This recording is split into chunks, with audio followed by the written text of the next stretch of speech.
Welcome back, everybody, for another episode on the Grade A Flicks channel.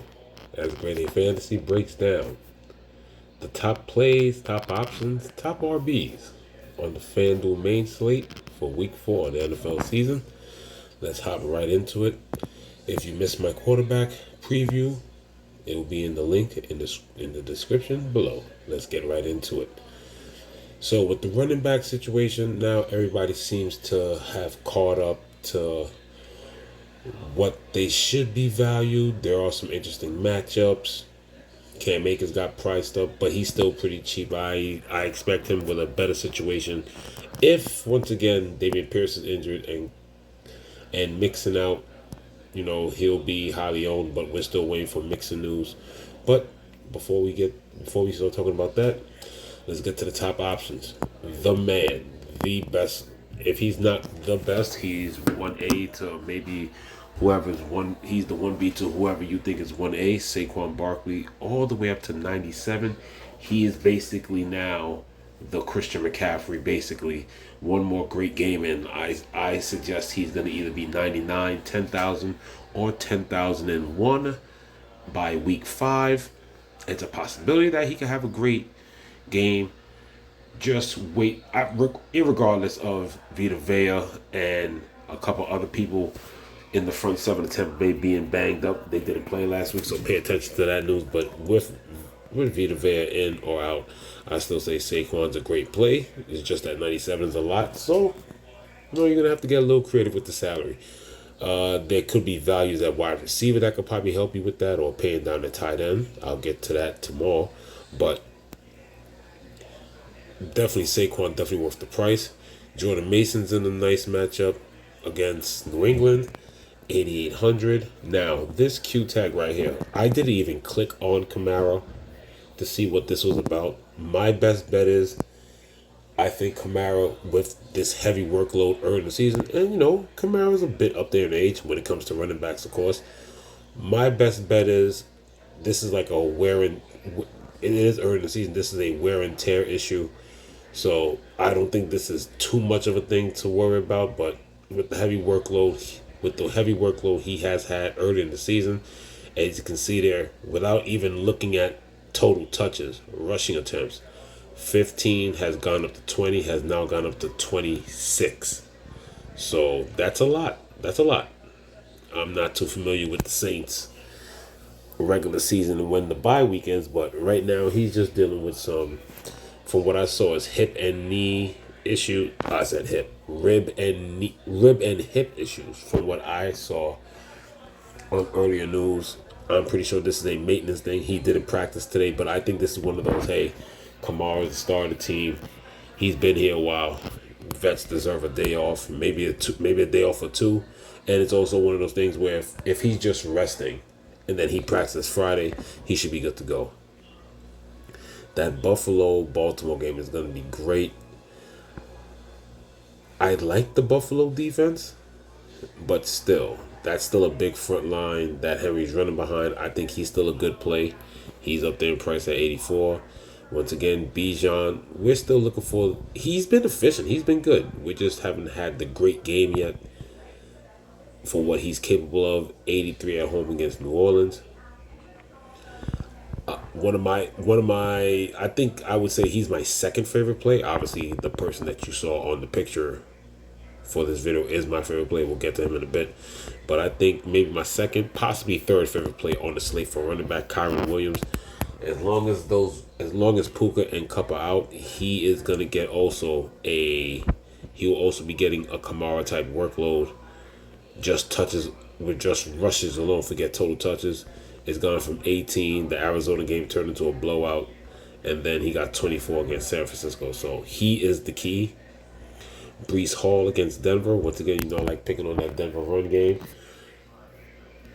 But he could have some vulture issues. The backup for the Jets has shown that he deserves to be in the game. He deserves his touches.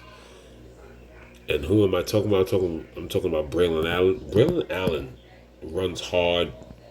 I mean, it's good to have somebody like that to spell Brees Hall. As you can see, after that first week, he is getting into the game here. a total of 9 touches, and then he got up to 14 touches. So he's definitely somebody I think that could be, you know, he's definitely a dart thrower like the Millie Maker and stuff like that. I don't think I'll be taking many, like in a single game. I'm thinking about playing the Jet. FanDuel has each game has its own single game, whatever. Every now and then I like to play a single game. I'm thinking about playing this weekend. I think he's a viable play in single game. For the slate, I really don't know. You can take the chances. But if you play him in the slate, he needs to do what he did at Tennessee. You can't put him at 62 and then get what you got against New England. But he's getting opportunities. So I think he's worth a dart throw. Let's get the menu back to the way it was so I can get back to Breece Hall. Joe Mixon, we're still waiting to see. I don't think he was at practice today, so we still got to wait on that. Either way, whoever is the Houston running back has a great matchup against Jacksonville. Once again, that night game, I liked Henry more than James Cook, but James Cook is getting an opportunity because Buffalo is definitely on the ball more. Definitely got to look at that. My number 2 play, Aaron Jones. Yes, I'm going with the fact of he's going to Green Bay against his former team where he spent his first few years in the league. And he's having a great year. That Minnesota team is for real. The coaching staff, the players, they believe they are all in sync. And once again, Green Bay is normally notorious for normally having a bottom 10 run defense anyway. So I like Aaron Jones. And obviously, he also brings his receiving factor. Also with another nice matchup, James Conner. He's having another solid season. It happens. I don't know when it's going to happen. I hope the week that you pick him, it doesn't happen. But James Conner, hard runner. He's going to get banged up eventually. But for right now, early in the season, James Conner has been pretty consistent. I mean, the Detroit game didn't do nothing. But when you see those other first 2 games, yeah, that's typically what you could get from James Conner. If he slacks off even in the rushing yardage, he's the goal line back. Kyler Murray is normally somebody that would scramble from like outside the 10, 20, around the 15 and make it into the end zone. If it's in the 10-yard line, it's going to James Conner. My favorite play of the slate, and he was already my favorite play of the slate before this happened. And this news just broke maybe a few hours ago. I was finishing some notes, and then the news broke that Austin Eckler is already ruled out. Brian Robinson is already a dual threat back. For those who haven't been paying attention to Washington, I know a lot of people won't be paying attention to Washington or a bad team or anything like that, but he is capable of being a 3-down back. I think already with the matchup, as you can see, against some tough run defenses. Like I said, pass funnel Tampa Bay. Obviously, Vea and those guys were healthy there. 12 for 40 with 1, but obviously that game got scripted out. Against the Giants, had a great game. Not so much, but he made up for it somewhat with the touchdowns. But I'm letting you know right now, 4 targets and 3 targets and only 1 last week. No Eckler. I understand whoever else is that's probably going to take Eckler's 3rd down duties is probably going to do it. I'm not even going to review that. Brian Robinson is capable of being a 3-down back. I expect the run volume to be the same, obviously. That's what I'm not worried about. It's going to increase by 3 to 5 touches, but I really think 4-3-1, I think you're going to get back to his week one target and maybe add 2 more. Brian Robinson has 3 down capability against Arizona. It is an amazing matchup for 73. He's my favorite play for the slate. As we keep going down here, other plays that I like Zach Moss. Zach Moss is getting the volume, even though the rookie that they got is chipping into his workload, but he's still getting a decent workload here. And Burrow is throwing him the ball. It's not like Zach Moss's first down, second down doesn't see looks. He's getting targets. He already has 11 targets in 3 weeks. Doesn't have a receiving touchdown, but he's getting the work. So I like Zach Moss this week. With Ramondre Stevenson against that front 7 of San Francisco that is injured. Not only is it just the offensive side, San Francisco is hurting. San Francisco is hurting on the defensive side. And if New England's going to stay in this game, you're going to have to control the clock, a lot of long drives, and they're going to have to give it to Ramondre. 25-21. Yes, the Jets dominated them, so he got game scripted out. But as long as they can keep it close, within 13, and as long as the game is not out of hand. Like I said, New England's not a good team, so even when they're down 13 or lower, expect anywhere from a minimum of a range of 15 to 17 to what he's getting there. As you can see, 25, 21 carries. Ramondre is also going to be a good play. Right outside my favorite plays, I like Chuba Hubbard. That front seven for Cincinnati is very suspect right now to the run. And with just the new energy that Andy Dalton brings, Chuba Hubbard, 65. And there I say it, I think he's a tad underpriced. The way Chuba Hubbard is, he should be smelling the 7K range for this week's matchup. But like I said, it's because Carolina was so bad. Chuba Hubbard was just around high fives or whatever, so they're not going to jump him up too much. He didn't have an amazing game, but he really had a good game. So with the pass volume, Andy Dalton has no problem chucking it down to him. Chuba Hubbard is right outside my top 3 of the favorite plays. As you can see right there, that Austin excuse me, the Austin Eckler news dropped literally a few hours ago. As we keep going down here, like I said, I already talked about Braylon Allen. As long as everybody else is still hurt, Cam Akers underpriced for his matchup against Jacksonville. I didn't get to Bucky Irving last week. I thought he's the better and harder runner than Rachaad White. I really think by the end of the season, Rachaad White will be regulated to backup relief and third down touches, since he's such a great pass catch out the backfield. Bucky Irving to me is the complete back. Against Philly, not the best matchup, but it's a matchup that can be done. Where if he gets enough carries, he can play well. But if for some reason Bucky Irving's hamstring, it does give a slight boost to Rachaad White, because that just means Rachaad White will be on the field more. Rachaad White has the capability of being a 3-down back, even though he's not consistent with his runs. That just means he'll definitely have more third down opportunities. As we keep going down here, Carson still had a nice debut last week, very viable. Now he does take a hit. I don't think he takes the hit this week. 17 carries, 72 yards. I don't think he has another tough matchup. He can have a similar game like that at 5,800. The thing is, right there, the guy next to him, Samaje Perine, will take some touches away from him. But even though Samaje Perine is more used as a pass down back, they did sign Kareem Hunt. He just got off he was signed onto the practice squad last week. They brought him up. And Andy Reid said he will be traveling with the team.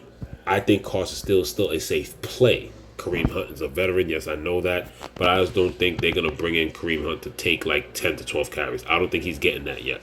I think Carson still did enough to keep Kareem Hunt on the side. I think Kareem Hunt hurts more Samaje Perine than he does Carson Steele when you break it down that way. And then goes Chase Brown. Chase Brown is the one that you have to worry about getting the carries from and taking the opportunity. Like I said, he's getting on the field, taking it away from Zach Moss. But like I said, Zach Moss is still the man there. Chase Brown is, but playing well. Like I said, they go Kareem Hunt at 55. I don't think he's ready to just take it all over yet. If we keep scrolling down here, you could still look at Justice Hill, speedy back that could cause problems out the backfield. And after that, I don't really think there's nothing really down here at all. There really is nothing down here. Jalen Warren is still dealing with a knee issue. I mean, if he's out, I guess that gives a slight boost to Najee Harris. Damian Pierce, like I said, still hurt. You still got to wait on that news. And I think after that, that's it. But like I said, Justice Hill has that speed, has that burst. You wish he gets some more carries, but like I said, you got Derrick Henry. Derrick Henry's going to be in there a lot. Derrick Henry's also getting the ball. Derrick Henry's also getting a few targets per game, too. If we scroll way back here, before I even tap, I would say he probably has a high of, I wouldn't say 5 targets, definitely 4 targets. And I think he's at least getting 2 to 3 per game if I tap. And I say game one, well, he got 1 target. Okay, 1, 1, and 2. Because there were a couple times in that KC game, they were just total bad misses where Lamar did miss them early.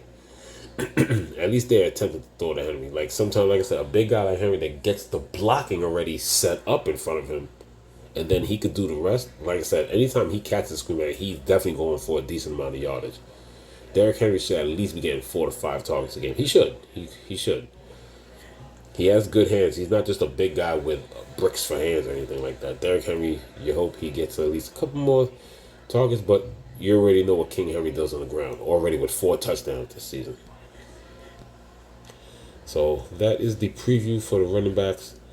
Coming up will be the wide receiver video that will be coming tomorrow. After I'm done with the wide receiver video, I will be recording the tight ends and defense together, and then I'll post that Thursday after. It's already Thursday. I'll be posting that Friday afternoon, and on top of that, I'll probably end that obviously with what I normally do, Underdog Fantasy, Grade A Fantasy on Underdog Fantasy. So I hope you like this video. With the running backs, yeah, just a little bit of news here, whatever. Like I said, I think the main news that's left is to see if Joe Mixon and Damian Pierce is both out. Other than that, I guess there's some viability there also with the Jerome Ford, a little bit of an issue or whatever.